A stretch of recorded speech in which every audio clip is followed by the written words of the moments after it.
नमः शिवाय। श्रीलिंग महापुराण 59वां अध्याय। सूर्य रश्मि का स्वरूप कथन। सूत बोले, यह सुनकर मुनि लोग संशय से ग्रस्त हो गए और फिर रोमहर्षण से पूछा। ऋषिगण बोले, हे सूत, वक्ताओं में श्रेष्ठ, कृपया संक्षेप में ज्योतिषों के सही प्रकृति को विस्तार में कहिए। उनकी बातों को सुनकर एकाग्रचित्त होकर उन मुनियों के संदेह को दूर करने के लिए सूत ने बोधक शब्दों में कहा, इस विषय में मैं तुम लोगों को वह कहूँगा जो कि पहले महाबुद्धिमान और शांति बुद्धि वालों ने कहा था। मैं सूर्य और चंद्रमा की गति के विषय में बताऊंगा। मैं तुम लोगों से बताऊंगा कि सूर्य, चंद्रमा और अन्य ग्रह कैसे देवताओं के निवास हैं। उसके बाद मैं 3 प्रकार की अग्नियों और उनकी उत्पत्ति के विषय में बताऊंगा।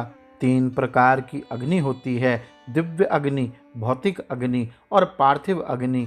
अव्यक्त से उत्पन्न ब्रह्मा की रात्रि बीत गई और सवेरा होने को हुआ, तब यह दृश्य जगत एक था। यह तब भी घोर अंधकार से ढका हुआ था, जब सब लोग विनाश की दशा में थे, जब चौथाई काल अभी बाकी था। आज जो लोगों का सब कार्य भार संभालते हैं, वे एक जुगनू की तरह अपने को व्यक्त करने की इच्छा से घूमते थे। जगत के आदि में उन्होंने अग्नि को पृथ्वी और जल के साथ मिश्रित रूप में उत्पन्न किया। ब्रह्मा ने इनको प्रकाश के लिए एकत्र किया, तब उनको 3 भागों में विभक्त किया। इस संसार में मनुष्यों द्वारा उपयोग में लाई जाने वाली अग्नि को पार्थिव अग्नि कहते हैं। सूर्य में जो अग्नि चमकती है उसको शुचि अग्नि कहते हैं। बिजली से उत्पन्न अग्नि को अब्ज अर्थात जल के भाप से उत्पन्न अग्नि कहते हैं। अब उनके लक्षण कहता हूँ। जल के गर्भ से अग्नि 3 प्रकार की होती है, वैद्युत, जाठर और सौर। इसलिए सूर्य जल को अपने किरणों से पीते हुए आगे चमकता है। जल अब्ज से उत्पन्न अग्नि जल से बुझाने पर भी नहीं बुझती। मनुष्यों के पेट में रहने वाली अग्नि जल से शांत नहीं होती। उस अग्नि में गर्मी तो होती है, लेकिन वह निष्प्रभ होती है। यही जठर अग्नि है। जबकि सूर्य उगता रहता है तो उसकी प्रभा एक मंडल के रूप में गोलाकार होती है। उसमें ऊष्मा अर्थात गर्मी नहीं होती और रात में उसकी प्रभा किरणों द्वारा अग्नि में प्रवेश करती है। इसलिए अग्नि का प्रकाश रात्रि में भी दूर से दिखाई देता है। अग्नि से ऊष्मा सूर्य के उदय होने पर प्रवेश कर जाती है। पार्थिव अग्नि का केवल आंशिक भाग सूर्य में प्रवेश करता है, अतः अग्नि का चमकना जारी रहता है। इस प्रकार पार्थिव और सौर दोनों प्रकार की अग्नि में ऊष्मा परस्पर प्रवेश करते हैं और आपस में एक दूसरे को विकसित करते हैं। पृथ्वी के उत्तरायण में अग्नि और सूर्य के एक दूसरे को विकसित करते हैं। सूर्य जलों से उठता है और फिर जल में पुनः प्रवेश करने और बाहर आने से प्रतिदिन और प्रति रात जल तांबे के रंग का हो जाता है। फिर जब सूर्य डूबता है तो दिन अर्थात दिन का प्रकाश जलों में प्रवेश करता है, अतः रात में जल फिर सफ़ेद रंग में चमकते हुए दिखाई देते हैं। इस क्रम योग से अर्थात क्रियाकलाप से सूर्य के उदय और अस्त दोनों में, दिन और रात के बीच उत्तरायण और दक्षिणायन में वह जल में प्रवेश करता है। सूर्य अपनी किरणों से जल को पीते हुए तपता है। उसमें पृथ्वी और अग्नि दोनों का मिश्रण रहता है। इसको दिव्य अग्नि या शुचि कहते हैं। इस शुचि अग्नि के 1000 पाद या किरणें होती हैं। यह व्रत कुंभ की तरह होता है। यह अपनी सहस्त्र किरणों से चारों ओर से जल को ग्रहण करता है। यह नदियों, सागरों, कुओं आदि से जल को ग्रहण करता है। यह चर और अचर जलों जैसे नालों और तालाबों से जलों को लेता है। उसकी हजारों किरणें हैं जो शीत, वर्षा और गर्मी से युक्त हैं। उनमें से 100 टेबुलर हिमवर्षा और ऊष्मा को छोड़ती है। 400 टेबुलर किरणें नाड़ियाँ विभिन्न रंगों के रूप में हैं। वे बरसती हैं, उनका सामूहिक नाम अमृत है। और अनेक व्यक्तिगत नाम भी हैं, जैसे भजन, माल्य, केतन तथा पतन। टेबुलर किरणें, नाड़ियाँ, हिमवाहिनी हैं, वे संख्या में 300 हैं।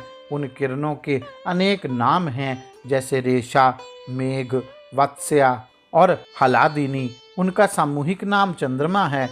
वे सब किरणें पीले आभा की हैं। शुक्ला, ककुभा और विश्वभूत उन किरणों के व्यक्तिगत नाम हैं। ये ऊष्मा करती हैं, उनका सामूहिक नाम भी शुक्ला है।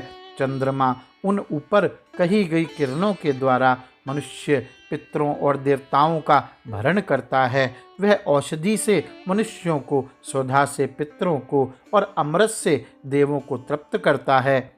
वसंत और ग्रीष्म ऋतु में सूर्य 300 किरणों से तपता है। वह वर्षा ऋतु और शरद ऋतु में 400 टेबुलर किरणों से वर्षा करता है। हेमंत और शिशिर में सूर्य 300 किरणों से हिम को छोड़ता है, अर्थात हिम पैदा करता है। 12 सूर्य होते हैं, उनके नाम हैं इंद्र, धाता, भग, पूषा, मित्र, वरुण, अर्यमा, अंशु, विवस्वान, त्वष्टा, पर्जन्य और विष्णु। वरुण माघ मास में सूर्य हैं, फागुन मास में पूषा सूर्य हैं, चैत्र में अंशु और वैशाख में धाता सूर्य होता है। ज्येष्ठ मास में इंद्र और आषाढ़ में अर्यमा सूर्य होता है। श्रावण मास में विवस्वान और भाद्रपद मास में भग सूर्य होता है। अश्विन में पर्जन्य और कार्तिक में त्वष्टा सूर्य होता है। मार्गशीर्ष में मित्र और पौष में विष्णु सूर्य होता है। सूर्य के कर्तव्य को पूरा करते हुए वरुण 5000 किरणों, पूषा 6000 किरणों, अंशु 7000 किरणों, धाता 8000 किरणों, इंद्र 9000 किरणों, विवस्वान 10,000 किरणों, भग 11,000 किरणों, मित्र 7,000 किरणों, त्वष्टा 8,000 किरणों, अर्यमा 10,000 किरणों, पर्जन्य 9,000 किरणों और विष्णु 6,000 किरणों से पृथ्वी पर तपता है। वसंत में सूर्य कपिल वर्ण का होता है। ग्रीष्म ऋतु में सूर्य का रंग सफ़ेद होता है। शरद ऋतु में सूर्य भूरे रंग का होता है। हेमंत ऋतु में सूर्य तांबे के रंग का होता है और शिशिर ऋतु में लाल रंग का होता है। इस प्रकार मैंने सूर्य के रंगों का वर्णन किया। सूर्य औषधियों को बल देता है। वह किरणों के द्वारा स्वधा से पितरों को तृप्त करता है। वह देवताओं को अमृत प्रदान करता है। इस प्रकार वह अपनी किरणों से तीनों लोकों का साधक है। हिमवर्षा और ताप को देने से पृथ्वी पर पहुंचकर सूर्य की वे किरणें विभिन्न रूप धारण करती हैं।